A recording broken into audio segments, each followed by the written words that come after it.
마태복음 1장 18절부터 25절까지 말씀입니다. 우리 교독함으로 하나님의 말씀을 받읍시다. 제가 먼저 읽겠습니다. 예수 그리스도의 나심은 이러하니라. 그의 어머니 마리아가 요셉과 약혼하고 동거하기 전에 성령으로 잉태된 것이 나타났더니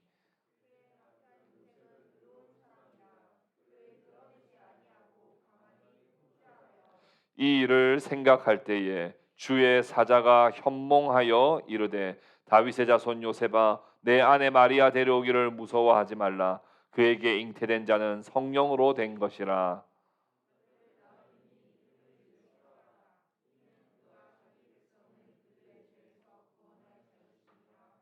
이 모든 일이 된 것은 주께서 선지자로 하신 말씀을 이루려 하심이니 이르시되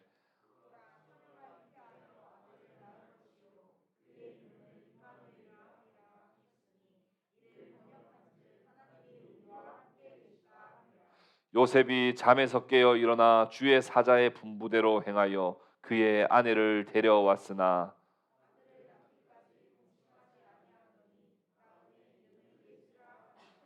아멘. 오늘은 우리 성탄, 우리 대강절 두 번째 설교를 여러분들에게 합니다. 제목은 버려져서 홀로 있지 않도록, 버려져서 홀로 있지 않도록이라는 제목으로 하나님 말씀 증거하겠습니다. 우리가 살아가는 사회는 참으로 고독한 사회입니다. 현대 사회에서 최첨단의 기술 발전과 도시화로 사람들이 다양한 형태의 교류를 할 수 있는 기회가 많아졌지만 외로움은 점점 커져만 갑니다. 실제로 사람과 사람이 만나 교제하고 관계를 맺는 것은 점점 어렵게만 느껴지고 혼자 있는 것이 편하게 느껴지다 보니 자연스럽게 외로움을 느낄 수밖에 없는 시대를 살고 있습니다. 초고령화 사회가 되면서 독거 노인들이 늘어날 뿐 아니라 건강과 사망의 문제로 늘 소외될 수밖에 없는 노인들이 우리 주변에 많아졌습니다. 뿐만 아니라 사회적으로도 1인 가구가 이제 거의 1,000만 명에 달할 정도로 혼자 사는 사회가 되어버렸고 이혼 가정 등 고독감이라는 것이 우리의 삶에 그냥 배어 있게 되었습니다. 도시에 사는 사람들은 바쁜 생활과 교통 혼잡, 경쟁적인 사회 분위기 등으로 피로감과 고립감을 고스란히 떠안고 있습니다. 이러한 피로와 고립과 고독은 곧 정신 건강 문제로 연결됩니다. 우울증, 사회 불안, 수면 장애 등은 어떤 특정 인물에게 이제 나타나는 현상이 아니라 이미 우리 가까이에 언제든지 진치고 있습니다. 이런 불행하고 고독한 우리의 삶을 그 누구도 책임져 주지 못하고 국가 지도자와 정부의 정책으로도 해결될 수 없음을 우리는 알고 있습니다. 이러한 절망에 빠져 있을 때 우리에게 큰 기쁨의 좋은 소식이 들려지기를 바랍니다. 성탄의 찬양이 울려 퍼지고 성탄의 밝은 빛이 온 세상에 비춰지기를 바랍니다. 어둠이 물러가고 성탄의 감격과 영광이 우리 가운데 머무를 수 있기를 바랍니다. 지난주는 양을 치던 목자들에게 들려온 천사의 소식의 이야기를 들었다면 오늘은 마리아의 남편 약혼남 요셉에게 들려온 성탄의 소식을 함께 생각해 보려고 합니다. 첫 번째, 의로운 사람 요셉입니다. 의로운 사람 요셉. 요셉은 마리아와 약혼을 한 관계였습니다. 당시의 약혼은 오늘날과 달리 매우 강한 구속력을 가지고 있었습니다. 약혼한 두 사람은 대부분 남편과 아내의 관계로 발전되었고, 둘 중 하나가 약혼 관계 속에 혹 죽는 경우에도 많은 경우에 호랍이나 과부가 된 채로 사는 경우가 많았습니다. 파혼을 하는 경우는 이혼과 거의 맞먹는 경제적 보상을 해야 할 정도로 약혼이라고 하는 관계는 가볍지 않고 강한 구속력을 가지고 있었습니다. 사실상 약혼이라는 관계는 거의 결혼에 준하는, 결혼과 거의 맞먹는 구속력을 가졌던 것이죠. 약혼은 1년 정도 부부 관계 없이 유지한 후에 정식으로 부모의 집을 떠나 남편의 집으로 들어가 혼인 잔치와 함께 공식 부부가 되는 것이 그들의 전통이었습니다. 요셉과 마리아는 부부 관계는 없었지만 두 사람은 신실한 언약 관계 안에 있었음을 우리는 알 수 있습니다. 그런데 요셉에게 청천벽력과 같은 일이 발생했습니다. 약혼한 마리아가 임신을 해서 온 거예요. 어떻게 된 일이냐 질문조차 하기 힘들 정도로 요셉이 받았을 충격과 배신감은 정말 컸을 겁니다.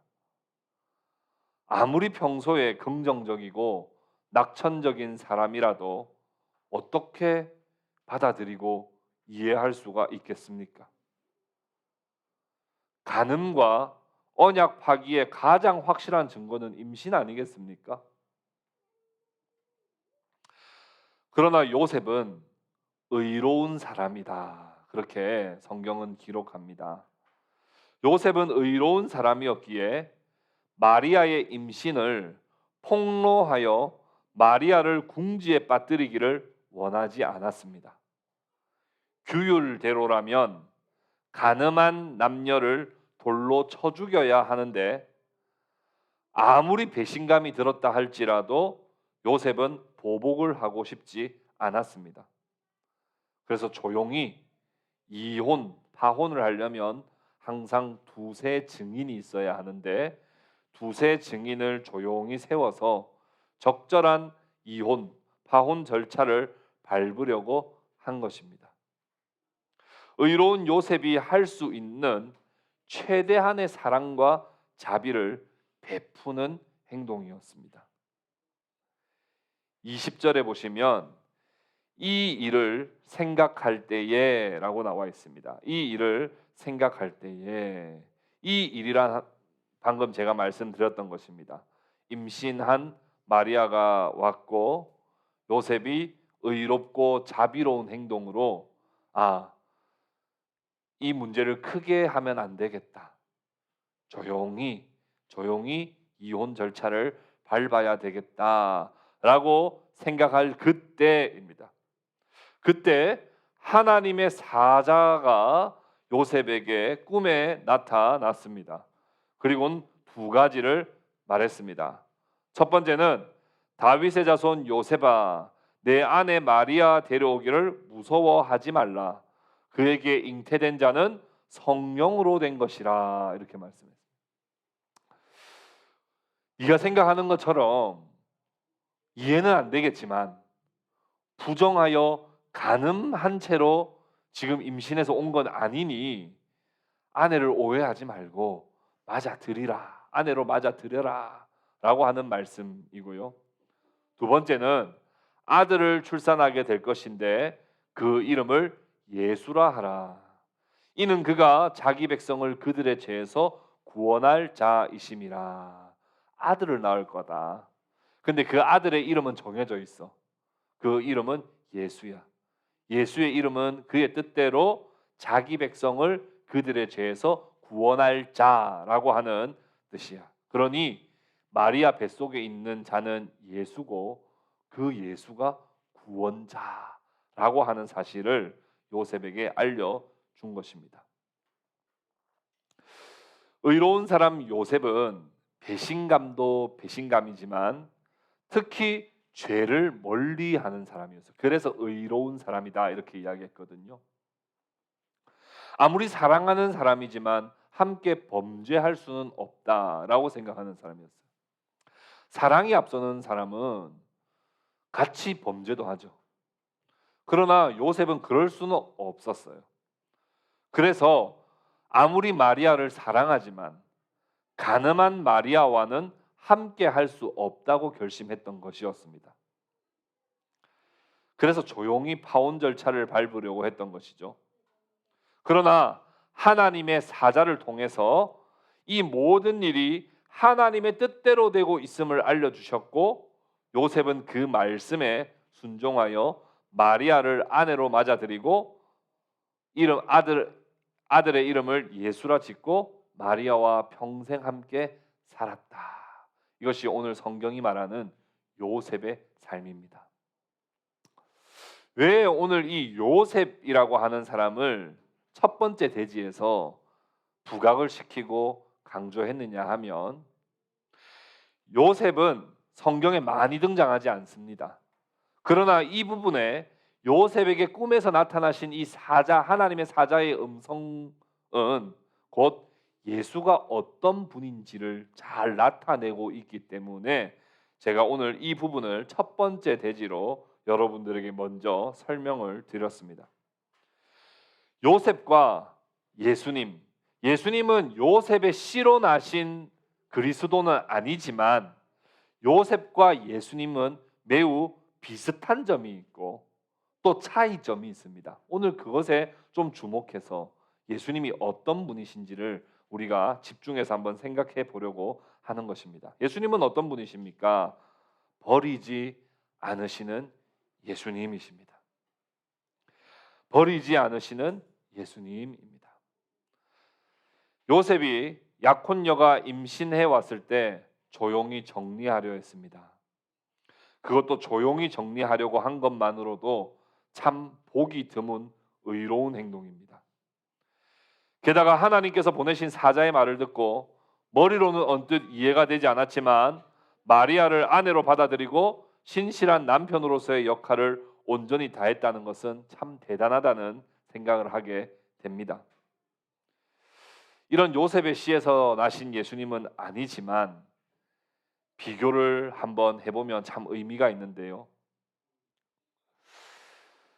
물론 요셉과 예수님을 어찌 비교할 수 있겠습니까? 비교되지 못하는 존재임에는 분명합니다. 요셉은 비교적 의롭게 살았던 사람에 불과하지만 예수님은 거룩하신 하나님이시고 어둠이 조금도 없으신 참 빛이시며 거짓이 없으신 온전히 의로우신 참 하나님이십니다. 요셉은 자비롭게 행동을 하긴 했지만 사실 정리하려 했어요. 그러나 예수님께서는 단 한 번도 자기와 언약을 깨트린 백성들을 포기하거나 버리지 않으시고 죄인들을 용납해 주시는 그리스도로 이 땅에 우리 가운데 오셨다라고 하는 사실을 우리는 기억해야 합니다. 요셉은 마리아를 맞이하게 되면 결혼 날짜와 출산 날짜가 맞지 않겠죠? 결혼 아직 하지 않았는데 이미 출산을 하게 될 경우가 생기게 됩니다. 그러면 이 요셉은 그동안 쌓아왔던 모든 의로움과 흠 없는 평판은 다 물거품이 되는 거예요. 그때부터는 자기에게 부정하다고 하는 그런 이 딱지가 계속 붙어서 살아야만 합니다. 그러나 요셉은 그런 마리아를 받아 주었습니다. 그러나 예수님은 어떻게 자기 백성들을 받아 주십니까? 예수님은 어떻게 자기 백성들을 포기하지 않고 버리지 않고 받아 주십니까? 빌립보서 2장 6절에서 8절 말씀을 같이 한번 보도록 하겠습니다. 빌립보서 2장 6절에서 8절 말씀입니다. 예수 그리스도께서 언약을 파기하고 부정한 백성들을 받아주시고 용납하시고 버리지 않으시기 위해서 어떻게 하셨습니까? 우리 6절에서 8절 같이 한번 읽겠습니다. 같이 읽읍시다. 그는 근본 하나님의 본체시나 하나님과 동등됨을 취할 것으로 여기지 아니하시고 오히려 자기를 비워 종의 형체를 가지사 사람들과 같이 되셨고 사람의 모양으로 나타나사 자기를 낮추시고 죽기까지 복종하셨으니 곧 십자가에 죽으심이라.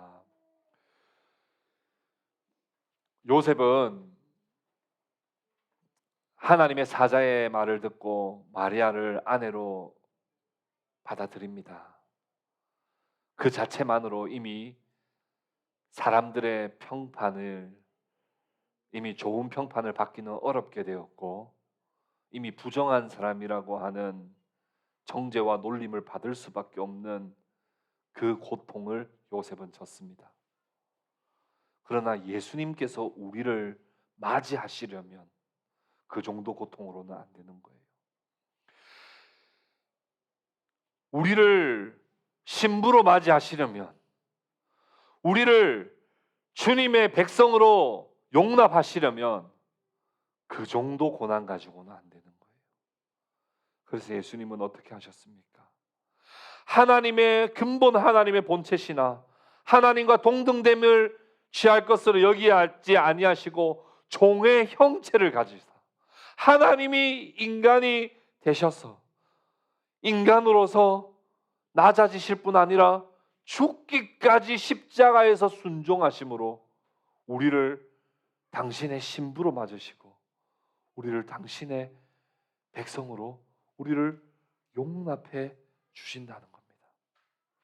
요셉도 우리의 기준에서는 참 대단하지만 요셉과는 비교할 수 없을 정도로 그리스도께서 죄인을 받아주시고 용서하시는 것은 정말 놀라운 일입니다. 하나님께서 어떻게 인간이 되실 수 있습니까? 하나님께서 어떻게 인간을 대신해서 죽어줄 수 있단 말입니까? 그것은 자신을 온전히 비울 때에만 가능한 거예요. 우리가 옆에 사람을 용납하지 못하는 이유는 뭡니까? 내가 아직 있기 때문이거든요. 옆에 사람을 온전히 용납할 수 있는 방법은 나 자신을 완전히 비우는 것밖에 없어요. 나를 비워야만 내가 사랑하는 사람도 용납할 수 있어요. 내가 사랑하는 사람은 내가 쉽게 용납할 수 있을 것 같죠? 그렇지 않습니다.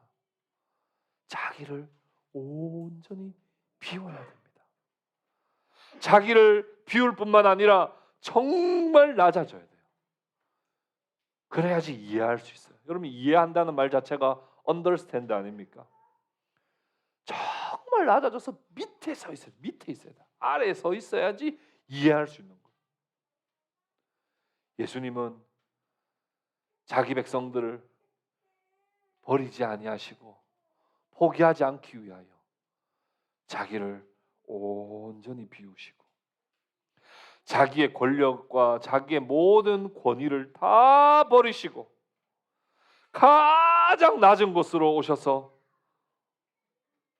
고통과 외로움과 냉대와 악의와 오해를 받으실 뿐만 아니라 고뇌에 찬 죽음을 대신 당해 주심으로써 우리를 주의 신부로, 우리를 주의 백성으로 삼아 주신 것입니다. 여러분, 조용히 이혼 절차를 밟으려 했던 요셉을 우리는 이해할 수 있습니다. 약혼녀가 임신해서 왔는데 제정신으로 받아들일 사람이 누가 있습니까? 사랑하는 사람이 가늠했을 것을 생각한다면 그 배신감은 어떻게 헤어나올 수 있습니까? 제가 저희 아내한테 물어봤어요. 내가 바람을 피면 당신 용서해 줄 거야. 한 글자로 이야기하더라고요. 끝. 끝. 뭐 다른 거 없대. 뭐 이유 뭐 다 필요 없대. 끝. 그 배신감 어떻게 말할 수 있겠어요? 뭐 말로 다 할 수 없죠.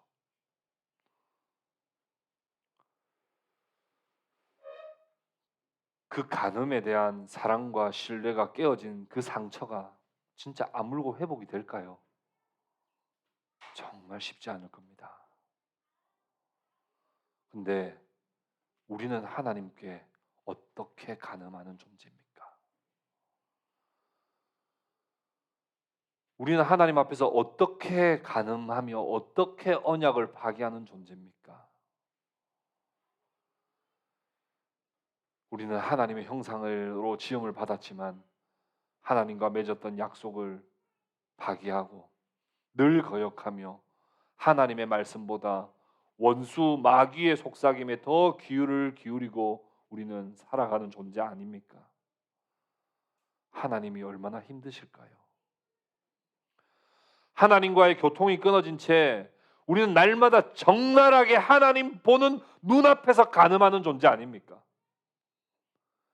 몰래 몰래 간음하는 것도 떠나 하나님은 우리의 마음까지 감찰하고 계시고 우리의 일거수일투족을 늘 지켜보고 계시는데 우리는 그 하나님 앞에 적나라하게 시도 때도 없이 간음하며 살아가는 그런 존재 아닙니까?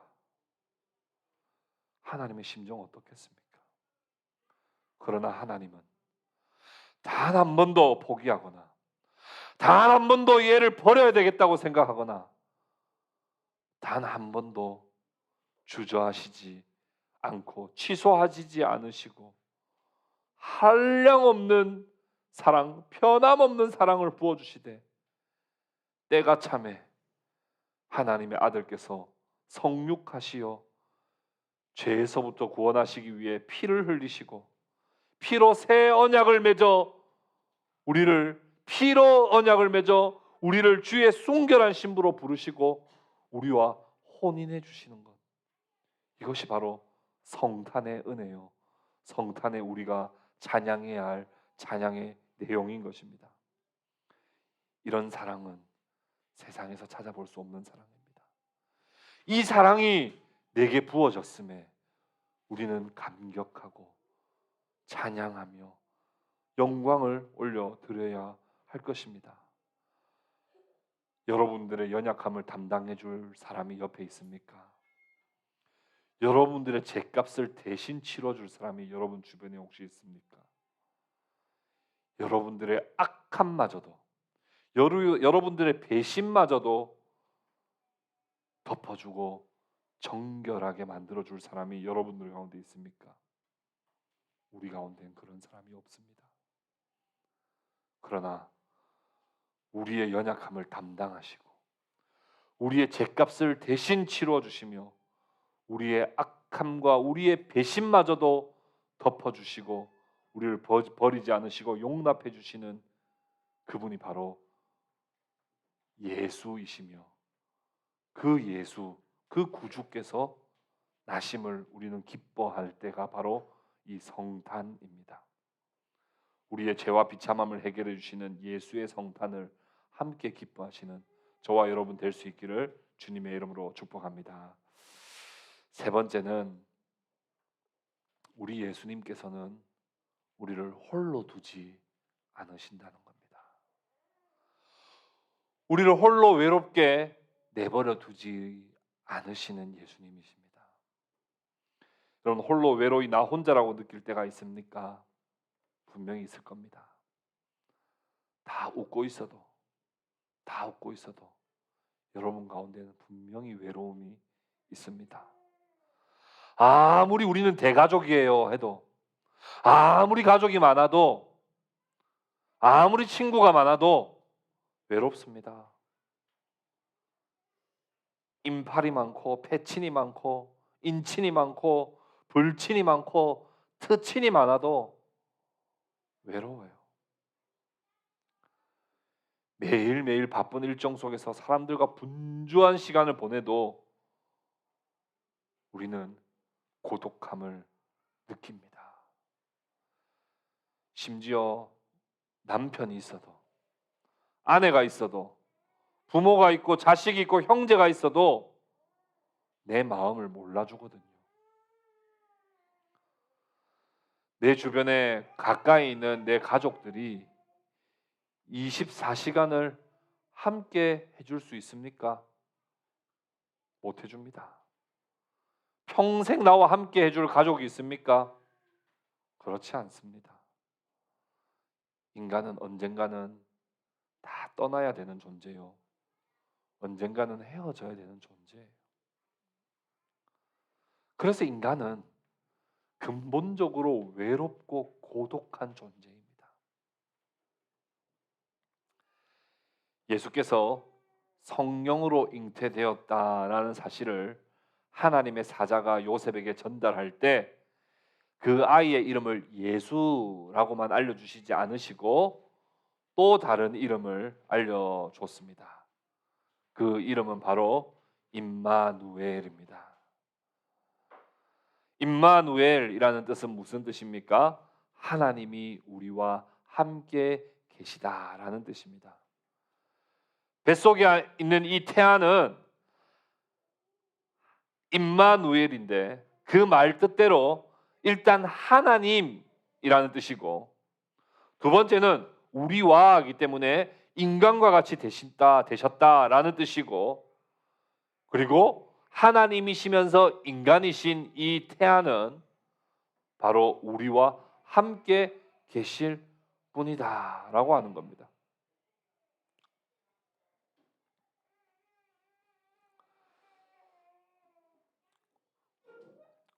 우리 시은이의 마음을 아무도 몰라요. 그래서 우리 시은이에게도 임마누엘의 하나님 필요합니다. 우리의 마음도 아무도 모릅니다. 내 가족도 모릅니다. 내 남편도, 내 아내도, 우리 부모님도, 내 자식도 내 마음 모릅니다. 그렇게 고독하고 외로운 우리를 홀로 버려두지, 홀로 외롭게 하지 않게 하시기 위해서 예수님은 우리 가운데 임마누엘로 오신 것입니다. 하나님이 우리와 함께 한다라고 하는 건 구약 성도들에게는 매우 낯선 일입니다. 왜냐하면 구약 시대에는 하나님과 가까이 간다, 하나님의 얼굴을 본다, 이건 곧 죽는 것이었거든요. 하나님과 가장 가까웠던 사람 1위라고 한다면 우리는 모세를 꼽을 수 있을 겁니다. 그런데 모세조차도 하나님의 뒷모습 정도만 봤다, 이렇게 말할 정도였어요. 모세도 하나님을 얼굴과 얼굴을 맞대어 볼 수 없을 정도로 구약 시대의 백성들은 하나님과 함께한다, 하나님과 가까이에 마주본다, 이건 있을 수 없는 일, 이건 곧 죽음이에요. 어떻게 죄인이 하나님과 마주할 수 있겠습니까? 요한복음 1장 14절에 말씀이 육신이 되어 우리 가운데 거하심에 우리가 그의 영광을 보니 아버지의 독생자의 영광이요. 말씀이 육신이 되었다. 그래서 우리 가운데 오셨다. 이 요한복음 1장 14절 말씀을 모세가 들었으면 아멘 안 했을 거예요. 말이 되나? 죽으려고 환장을 했나? 뭘 우리랑 우리 옆에 오셔가지고 같이 대화를 나눈다고? 모세도 요한복음 1장 14절은 아멘 안 했을 거예요. 그건 잘 모르. 아멘 했을 수도 있어요. 또 너무 또 거기 또 너무 제 추측이에요, 추측. 그런데 임마누엘로 오신 예수님은 실제로 사람의 몸을 입고 우리를 홀로 버려두지 않게 하시려고 우리 가운데 오셔서 사람과 대화도 나누시고 사람과 서로 허그도 하시고 만져주기도 하시고 함께 걸어주시기도 하시고 힘들면 업어도 주시는 그런 인간으로 이 땅에 오신 것은 참으로 놀라운 일입니다. 물론 구약에도 하나님이 자기 백성과 함께 안 하신 것은 아닙니다. 진영 가운데 중간에 성막으로도 함께 하셨고 성전으로도 함께 하셨고 불기둥과 구름 기둥으로도 함께 하셨어요. 하나님이 한 번도 함께 안 하신 적은 없습니다. 그러나 이번엔 다릅니다. 정말 우리의 친구가 되어주시고 우리의 아픔을 이해하시기 위하여 사람으로 오셨습니다. 예수님은 불꽃이나 풍랑이나 회오리 바람으로 오시지 않았어요. 그렇게 오셔도 되는데 왜 불꽃이나 풍랑이나 회오리 바람이나 번개나 지진으로 오시지 않으셨을까요? 임마누엘이신 예수님은 우리를 심판하러 오신 것이 아니라 심판을 받으시기 위해 오셨기 때문에 그렇습니다. 우리를 대신하여 심판받으시기 위해 오셨기 때문에 임마누엘이신 예수님은 아기로 오신 거예요. 사람으로 오신 거예요. 풍랑으로는, 불꽃으로는, 회오리 바람으로는, 번개로는 우리 가까이 하실 수 없기 때문에 우리와 가까이 하시기 위해서 아기로 오신 것입니다. 요셉은 마리아를 아내로 받아들일 뿐 아니라 아내를 책임졌습니다. 아내를 어쩔 수 없이 받아들이고 이 애는 내 애도 아닌데 늘 너 가늠했지. 너 솔직히 말해 가늠했지. 이럴 수도 있잖아요. 근데 요셉은 그러지 않았어요. 자기의 아내로 받아들일 뿐 아니라 아내를 책임졌고 아내와 함께 출산을 했고 아내와 함께 육아를 담당했고 아내와 함께 예수와 동생들을 낳고 성실하게 남편으로서 아빠로서의 역할을 다했습니다. 우리 예수님은 어떻습니까? 우리 예수님은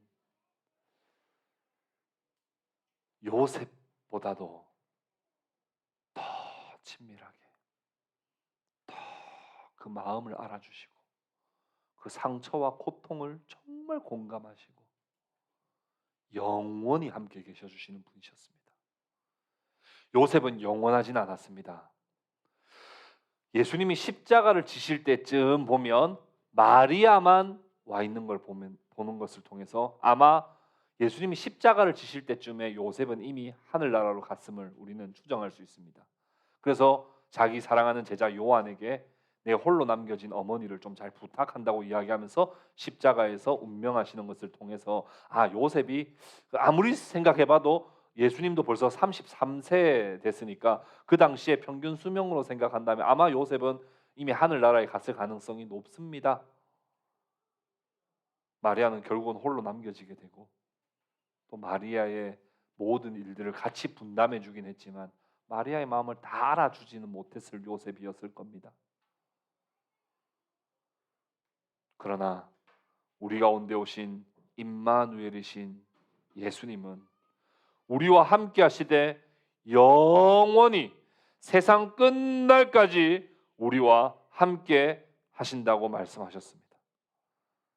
히브리서 2장 18절에 이렇게 말씀해요. 그가 시험을 받아 고난을 당하셨은즉 시험 받는 자들을 능히 도우실 수 있느니라.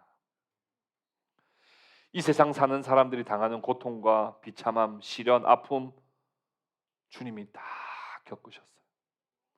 그래서 시험 당하는 자들의 마음을 공감해 주실 수 있었어요. 제가 저희 아내의 고통을 공감 못해서 답답하거든요. 진짜 답답합니다. 남편인데 아내의 마음을 공감을 못해요.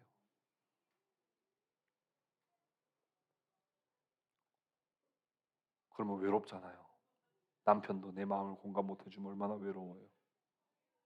그러나 임마누엘이신 예수님께서는 시험을 받고 고난을 다 당하셔서 인간이 시험 받고 고통받고 고난 중에 있을 때 능히 도우시는 분으로 우리 가운데 참 인간으로 오셨다고 말씀해 줍니다. 잠깐 출근했다가 퇴근하고 와서 도와주는 육아가 아닙니다. 여행 갈 때 잠시 도와주고 같이 해주는 그런 여행 파트너가 아니에요. 임마누엘이신 우리 예수님은 24시간 365일 우리가 이 땅 가운데 세상 끝날까지, 아니 계시록에 봤더니 영원한 천국에서도 그리스도의 신부로서 우리와 세세 영원토록 왕노릇하도록 우리와 함께 하신다고 말씀합니다. 사랑하는 동행교회 성도 여러분,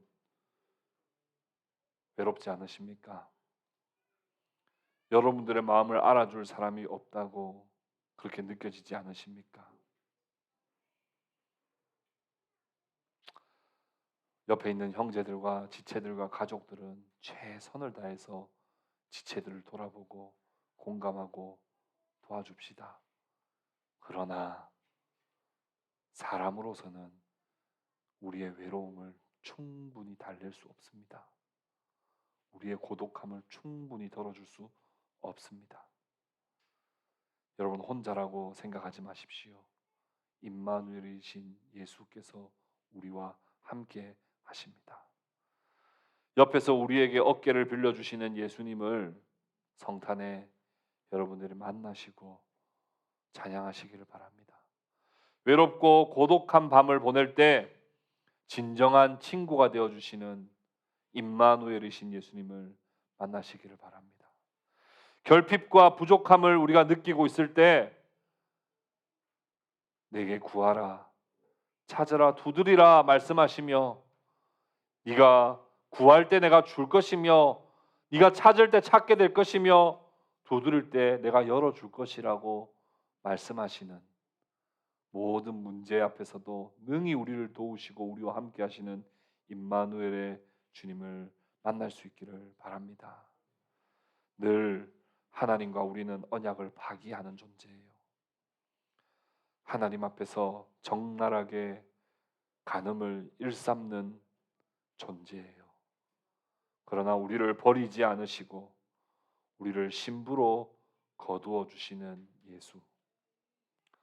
외롭고 허전하고 공허하고 고독한 우리의 삶에 친히 찾아오셔서 우리와 함께 하시며 우리와 동행해 주시고 우리의 탁월한 상담자가 되어 주실 뿐 아니라 우리의 좋은 친구 되어 주시는 임마누엘의 주님을 기억하시는 이 성탄이 될 수 있기를 주 예수님의 이름으로 축복합니다.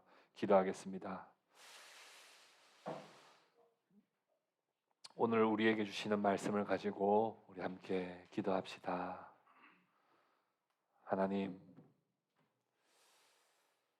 나 같은 죄인도 용납해 주시고 받아주시는 예수님, 나같이 외롭고 고독하고 홀로 버려진 채 살아가는 것 같은 나를 공감해 주시고 이해해 주시고 친구가 되어 주시는 임마누엘이신 주님, 그 주님을 이 성탄에 만나고 그 이 성탄에 그 주님으로 충만하게 되고, 그래서 우리를 버려져서 홀로 외로이 두지 않으시며 우리와 함께 해주시는 그 예수님을 통하여 우리의 삶 가운데 회복과 우리 삶 가운데 부흥을 경험할 수 있도록 인도하여 주시옵소서. 다 같이 이런 기도 제목 가지고 우리 한번 하나님께 기도드리도록 하겠습니다. 기도하겠습니다.